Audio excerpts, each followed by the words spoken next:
آمین.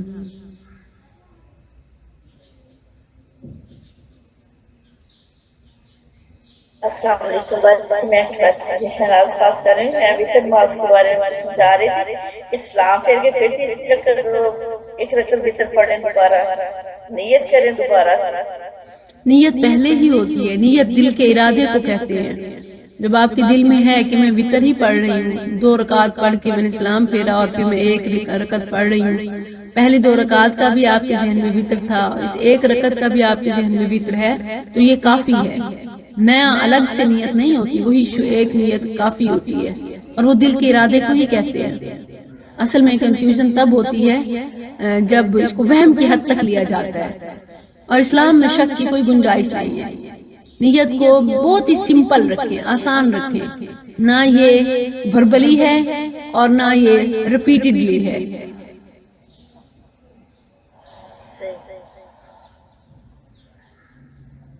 ایسے بتایا گیا نا جیسے کہ مغرب کی نماز کو شابہ نہ ہو. جی جی جی جی میں سمجھ گئی.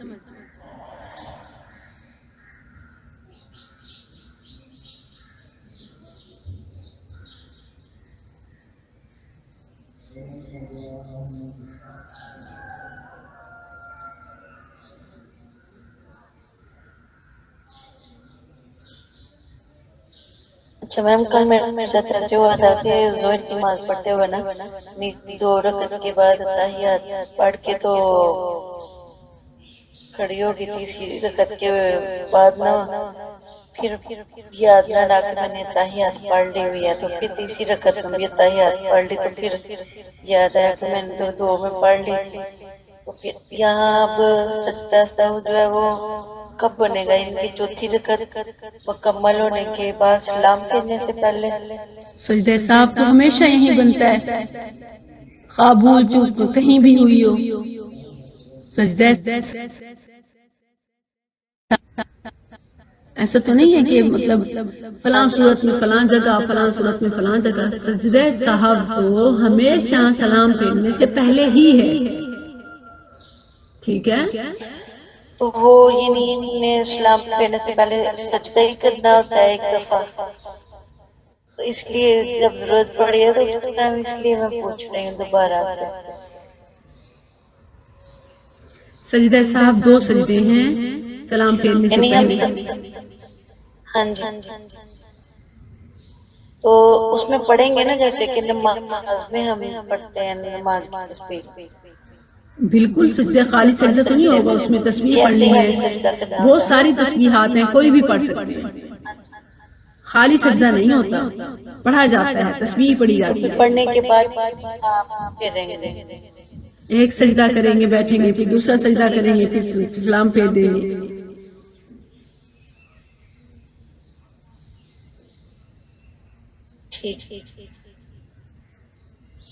السلام علیکم میم. وعلیکم السلام. جیسے آپ نے ابھی ناسخ و منسوخ آیت کا بتایا, تو میں نے سنا تھا کہ قرآن مجید کی کچھ آیات ایسی بھی تھیں جو نازل تو ہیں لیکن بعد میں صحابہ اکرام کو بھلا دی گئی, یعنی کہ اب وہ قرآن مجید کا حصہ نہیں ہے.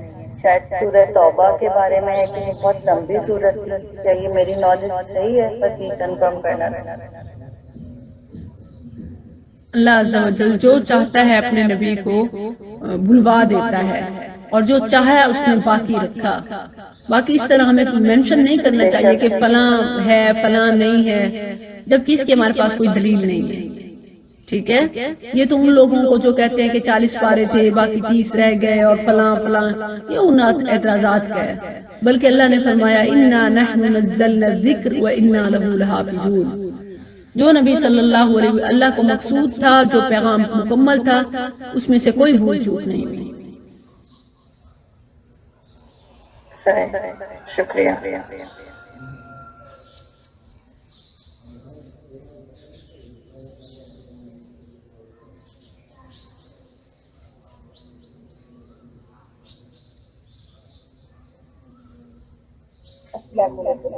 وعلیکم السلام.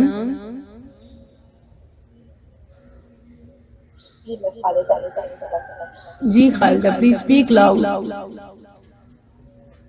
اسلام میں سات لوگوں نے قبول کیا تھا پہلے، جی تو اس میں اور نام بتائیے. جی میں نے 5 نوٹ کیے تھے. آپ صلی اللہ علیہ وسلم، ابو بکر رضی اللہ عنہ، عمار سمیہ مقداد.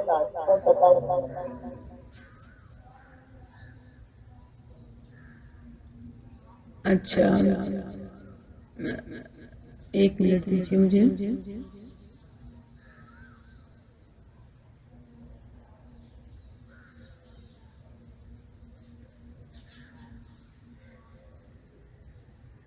رسول اللہ صلی اللہ علیہ وسلم، ابو بکر، عمار، سمیہ، صہیب، بلال، مقداد رضی اللہ عنہم اجمعین.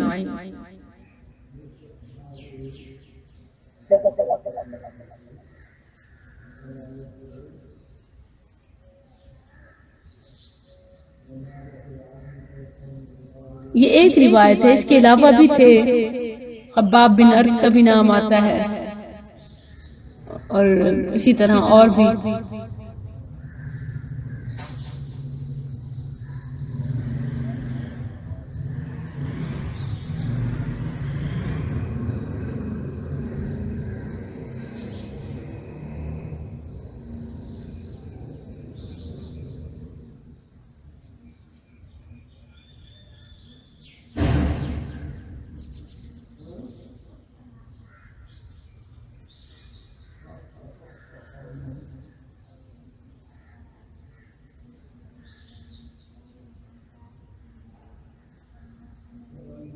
میم جو کل کوشچن کر رہی تھی وہ پتہ نہیں اب آج کی طرح کل تو اب جب ڈسکنیکٹ ہو گیا تو اس کے بعد کتنی دیر تک الجھن کا شکار تھی، تو طرح طرح کے اس کا والا.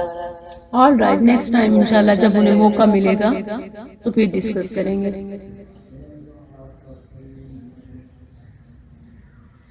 انشاءاللہ.